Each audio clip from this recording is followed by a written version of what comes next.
Good morning all of you. Welcome to my YouTube channel Before Biology. Today we will discuss second lecture of cell. In first lecture we had discussed about cell.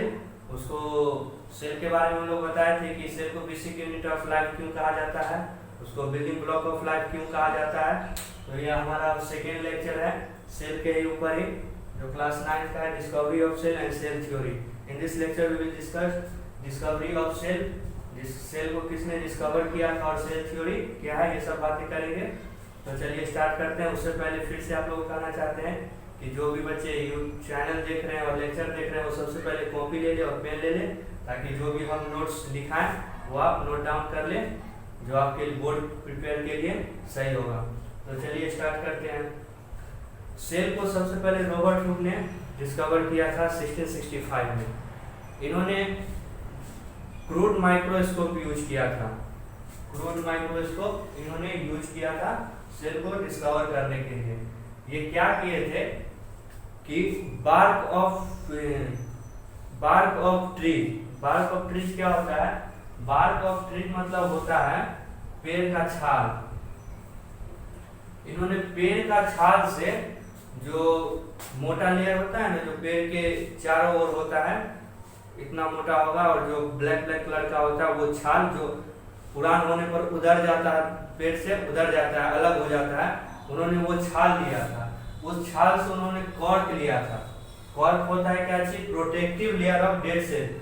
वो जो bark of trees होता है, जो पेड़ का जो छाल होता है, वो छाल उस समय बन जाता है जब वो डेड हो जाता है, जब वो मर जाता है। तो वही डेड सेल्स को उन्होंने लिया था। और कॉर्क क्या होता है? वो प्रोटेक्टिव लेयर होता है। बार्क ऑफ ट्री जो पेड़ का छाल होता है, पेड़ का छाल, उसका प्रोटेक्टिव लेयर क्या होता है? कॉर्क होता है। पेड़ का छाल का प्रोटेक्टिव लेयर कॉर्क होता है। तो कोई पूछेगा कि कॉर्क किसको बोलते हैं, तो बोलिए ऐसी protective layer of dead sales in trees. Trees का जो डेड सेल्स होता है और उसका जो प्रोटेक्टिव लेयर होता है, उसे कॉर्क कहते हैं। तो इन्होंने क्या किया था कि वही पेड़ का छाल ले लिया था और उसमें से उन्होंने कॉर्क ले लिया था। कॉर्क मतलब क्या बताएं? उसका dead cells, protective layer, protective layer of dead sales.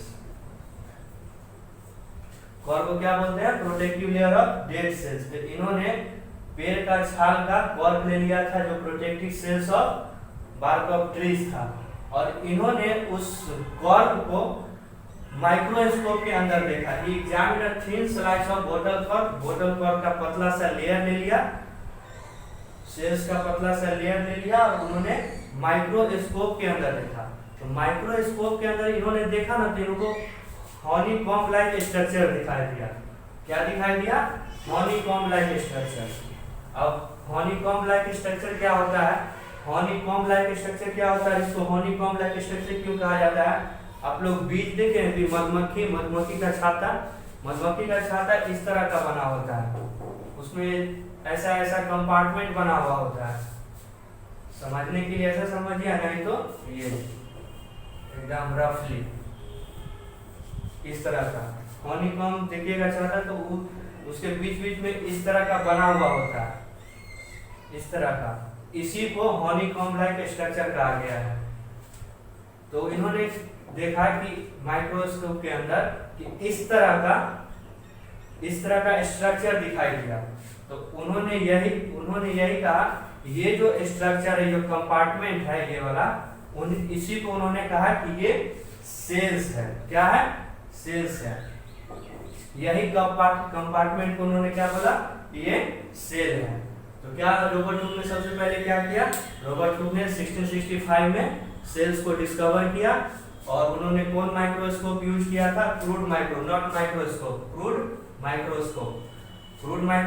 Use किया। और कैसे डिस्कवर किए थे?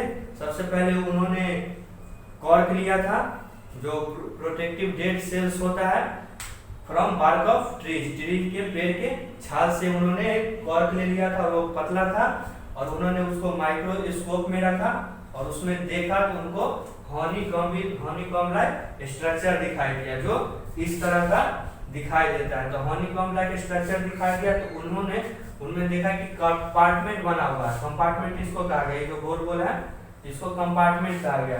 तो उन्होंने इस तरह का कंपार्टमेंट देखा, वही कंपार्टमेंट को इन्होंने बोला कि ये सेल है। और जो इन्होंने सेल्स लिया था वो डेड सेल्स था। इन्होंने जो डिस्कवर किया था सेल्स का, वो डेड सेल्स डिस्कवर किया था, लिविंग सेल्स को इन्होंने डिस्कवर नहीं किया। तो फिर से एक बार रिवीजन करते हैं। रॉबर्ट हुक डिस्कवर किए 1665 में। इन्होंने क्रूड माइक्रोस्कोप यूज किया। और ये कैसे माइक्रोस्कोप यूज करके और कैसे इन्होंने डिस्कवर किया?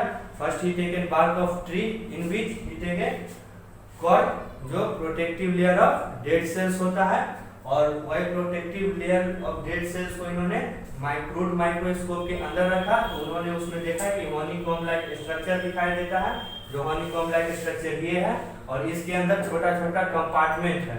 इसके अंदर छोटा छोटा कंपार्टमेंट है। यही कंपार्टमेंट को इन्होंने बोल दिया कि ये सेल्स है। और जो इन्होंने डिस्कवर किया था सेल्स को, वो लिविंग सेल्स नहीं था, क्या चीज था? डेड सेल्स था। लिविंग सेल्स नहीं था, डेड सेल्स था। उसके बाद 1674 में एविल लुवेनहुक ने सेल्स को डिस्कवर किया, वो सेल्स था लिविंग सेल था।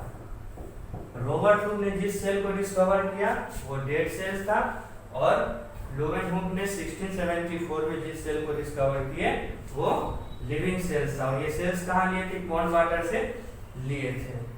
उसके बाद रॉबर्ट ब्राउन 1831 में discover nucleus in the cell of orchid root. Orchid एक तरह का फ्लावर होता है जो एरियल में पाया जाता है। तो रॉबर्ट ब्राउन ने 1831 में न्यूक्लियस का डिस्कवर किया था। और कहाँ से किया था? ऑर्किड रूट से। ऑर्किड रूट क्या होता है? एक तरह का फ्लावर होता है। ये 3 पॉइंट है ना, इससे कुछ ज्यादा डिटेल में नहीं पूछता, डिटेल में पूछेगा इससे, डिटेल में रॉबर्ट हुक से पूछेगा, जो हम लोग पॉइंट बाय पॉइंट बता दिए हैं। और ये से सिर्फ पूछेगा कि एविल लुवेनहुक ने क्या चीज डिस्कवर किया था। तो इन्होंने भी सेल्स का ही डिस्कवर किया था, बस फर्क इतना था, ये इन्होंने लिविंग सेल्स का डिस्कवर किया था और रॉबर्ट हुक ने डेड सेल्स का डिस्कवर किया था। उसके बाद रॉबर्ट ब्राउन 1831 में न्यूक्लियस का डिस्कवर किए। तो न्यूक्लियस कहाँ से वो लिए थे? एक फ्लावर से जिसका नाम है ऑर्किड रूट। और जेई पुरकिंज 1839 में प्रोटोप्लाज्म को डिस्कवर किया था। प्रोटोप्लाज्म क्या होता है? एक सेल का पार्ट होता है जो फ्लूइड सब्सटेंस होता है।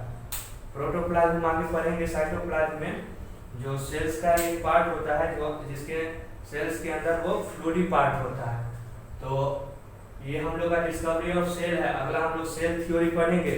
सेल थ्योरी में है कि 3-4 थ्योरी है और 3 साइंटिस्ट मिलकर उन्होंने थ्योरी दिया था। और वही 3 साइंटिस्ट का जो प्रिंसिपल जो है कलेक्टिव, हम लोग को क्या बोल देते हैं? Cell theory. तो सेल थ्योरी ये है, जो 3 साइंटिस्ट जो थे वो तीनों साइंटिस्ट मिलके एक प्रिंसिपल दिया, वही तीनों प्रिंसिपल को मिला के क्या बोला गया? Cell theory. तो हम लोग पढ़ते हैं, तब तक इतना आप नोट्स कर लीजिए और वो हम पढ़ाते हैं। चलिए तो अब पढ़ते हैं सेल थ्योरी के बारे में। डिस्कवरी ऑफ सेल बता दिए हैं, अब सेल थ्योरी है। सेल थ्योरी 2 साइंटिस्ट थे, वो दोनों अपने ने अपना अपना प्रिंसिपल दिया और वही दोनों प्रिंसिपल को मिला के सेल थ्योरी बोला गया। तो प्रिंसिपल ऑफ सेल जो 1838 में इन्होंने प्रिंसिपल दिया था अपना, और स्वान जो 1839 में अपना प्रिंसिपल दिया था। और दोनों प्रिंसिपल को मिला के कलेक्टिवली दोनों सेल थ्योरी बोलते हैं। दोनों प्रिंसिपल को मिला के क्या बोलते हैं? सेल थ्योरी बोलते हैं। लेटर बाद में क्या हुआ कि विर्चॉव भी एक साइंटिस्ट है। 1885 में इन्होंने क्या किया कि इन्होंने भी एक प्रिंसिपल दिया, और वो भी प्रिंसिपल जो है सेल थ्योरी में जाके ऐड कर गया। तो प्रिंसिपल ऑफ क्या बोलते हैं इसको? Cell theory. सेल थ्योरी यही है, इसमें कुछ ज्यादा नहीं, बस सेल थ्योरी में बस आपसे पूछेगा कि फीचर सेल थ्योरी आखिर क्या है, और नहीं तो पूछेगा कि सेल थ्योरी कौन कौन साइंटिस्ट दिए। तो 3 साइंटिस्ट सेल थ्योरी दिए थे, ये और ये। तो ये नाम पूछेगा, और नहीं तो अगला दूसरा क्वेश्चन पूछना होगा तो पूछेगा कि सेल थ्योरी क्या है। तो सेल थ्योरी 3 पॉइंट में है। पहला, ये हम लोग जानते हैं कि cell is basic unit of life, और क्यों इसको बेसिक यूनिट ऑफ लाइफ कहा जाता है ये हम लोग पहले पढ़ चुके हैं। सेल के बारे में जब पढ़ा रहे थे तो उसमें हम लोग पढ़ चुके हैं basic unit of life. Cell is basic unit of function, ये भी हम बता चुके हैं। जो second principle of cell theory, ये भी बता चुके हैं। Function basic unit of function क्यों कहा जाता है? बेसिक यूनिट ऑफ फंक्शन इसीलिए कहा जाता है कि हमारे शरीर में जितना भी मेटाबॉलिज्म वाला काम होता है सब सेल के ही अंदर होता है। सेल ही हमारे शरीर में है जो सारा कार्य करता है। अगर सेल ना होता तो कोई कार्य नहीं, सेल नहीं होता तो आदमी होता है, इंसान होता है, लिविंग ऑर्गेनिज्म होता ही नहीं। इसीलिए सेल को बेसिक यूनिट ऑफ फंक्शन कहा जाता है। और थर्ड पॉइंट है all cells arise from pre existing cells. ये हम लोग भी सेल्स में ही बता चुके हैं। सेल्स वाला जो लेक्चर था उसमें हम बता चुके हैं कि all cells arise only from pre existing cell. क्यों ये प्रिंसिपल? इसका मतलब ये होता है कि जितने भी जो सेल होते हैं अपने पुराने वाले सेल से ही नए आते हैं। ऐसा नहीं होता है कि पुराना वाला सेल्स मर गया ठीक और इससे कोई नया सेल्स नहीं आया। अगर इससे कोई नया सेल्स नहीं आएगा और ये मर ही जाएगा तो सेल्स बनेगा कहाँ से? सेल्स बनेगा कहाँ से? सेल्स आएगा ही नहीं। प्री एग्जिस्टिंग जो सेल्स होता है वही एक नया सेल्स देके तब जाता है। ऐसा नहीं है कि ये मर गया तब ही सेल्स देगा, मर जाएगा तो सेल्स कहाँ से देगा? कोई भी आदमी कोई भी चीज मर जाता है तो क्या करेगा? कुछ भी कर पाएगा? कुछ भी नहीं कर पाएगा। इसीलिए जिंदा रहते पुराना, जैसे old cells new cells arise from old cells. Old मतलब बूढ़ा होता है, ओल्ड मतलब डेड नहीं होता है। और यहाँ पे ये भी नहीं लिखा गया है कि new cells arise from dead cells. All cells arise from pre existing cells. Pre existing cells मतलब पहले से जो सेल्स एग्जिस्ट करता था उससे आया है, जिंदा रहते हुए आया है। तो ये अपना फीचर्स ऑफ सेल थ्योरी यही तीन है। और ये है principle of Schleiden and Schwann collectively known as cell theory. बाद में लेटर जिनको जो प्रिंसिपल दिए थे वो भी सेल थ्योरी में ही ऐड कर गया था।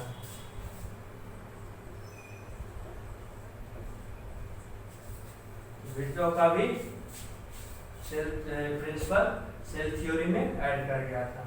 और एक ये है वायरस नॉट सेल्स और बैक्टीरिया। इसका मतलब ये होगा कि वायरस जो है हम लोग के अंदर होता है वो बाहर रह ही नहीं सकता है। कोई लिविंग ऑर्गेनिज्म के ही शरीर में वो एग्जिस्ट करता है, लेकिन वो सेल्स नहीं होता।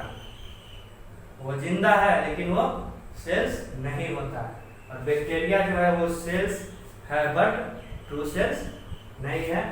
तो हम लोग इस लेक्चर में डिस्कवरी ऑफ सेल और सेल थ्योरी पढ़े हैं। तो आप लोग नोट्स अच्छा से बना लीजिए क्योंकि ये नोट्स बनाया हुआ है बहुत ही अच्छे जगह से जो आपके एग्जाम में काम आएगा। नोट्स बना लीजिएगा और इसको रिवाइव करते रहिएगा। और सेकेंड लेक्चर आज हम लोग का यहीं पे खत्म होता है, तो पढ़ते रहिए। थैंक्स।